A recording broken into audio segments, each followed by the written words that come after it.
Take a look at that.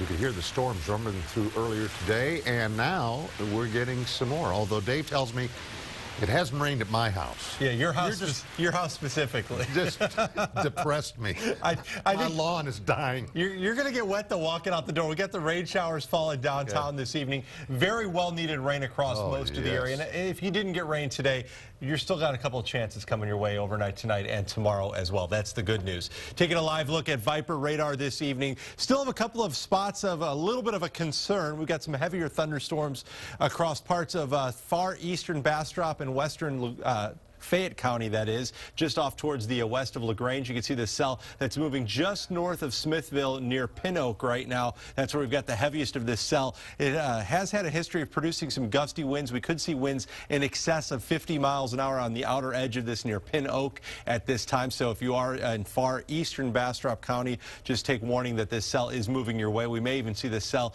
continuing to move off towards the northeast very slowly into parts of southern Lee County as well. We've also got another stronger thunderstorm that is making its way in Caldwell County up towards this one's moving towards the northeast at about 5 to 10, making its way towards Lockhart. Because it is moving slow and it is a pretty good sized cell, we could see some heavy rainfall out of this. That cell actually slides all the way back towards the west a little bit towards San Marcos. Also have a couple of heavier thunderstorms down towards the south of that as well in Guadalupe County. So if you do live in Caldwell County near Lockhart, we could see some very heavy rainfall during the next couple of hours. So if you are out and about, just make sure you exercise caution. And if you do come across a roadway that does have rain over it, remember to turn around, don't drown, and be safe. Now, across Travis County, got rain across maybe near I-35 and then heading into the eastern part of Austin this evening. And as I'm going to zoom in just a little bit more, you can see some of that rain from Del Valley over towards Pflugerville and then up I-35 into Williamson County. We've got heavier rain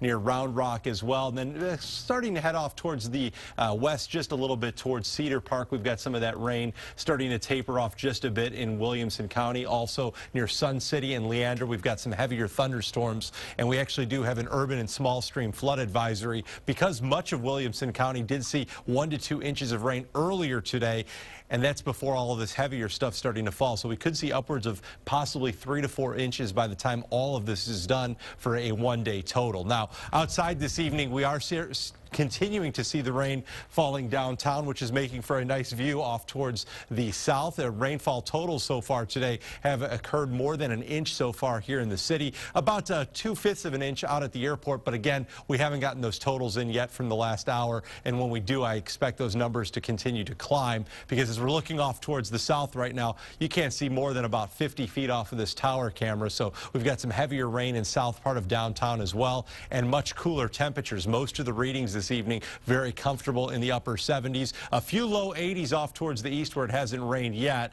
And we're going to continue to see the cloud cover and rounds of rain through the evening hours tonight, as we've got a frontal boundary to the north of us and south of it, a lot of rain this evening. So expect scattered showers and thunderstorms through the remainder of the night tonight. Overnight lows will drop down into the low to mid 70s. We'll call for 74 here in the city. Tomorrow, I do expect to see more scattered showers and thunderstorms until that cold front arrives late in the afternoon into the early evening hours, and then drier air filters in behind it. Now, follow me for a second here. We're going to see a cold front, so it is going to be cooler behind the front relative to what we have been. We're going to see 96 on Monday. Compare that to last week. We had lots of triple digits. It is going to be a bit cooler. We'll see 97 under mostly sunny skies for Tuesday, Wednesday, up to 98 on Thursday. And the best news of all, after this round of rain, we've got more scattered showers in the forecast just in time for next weekend.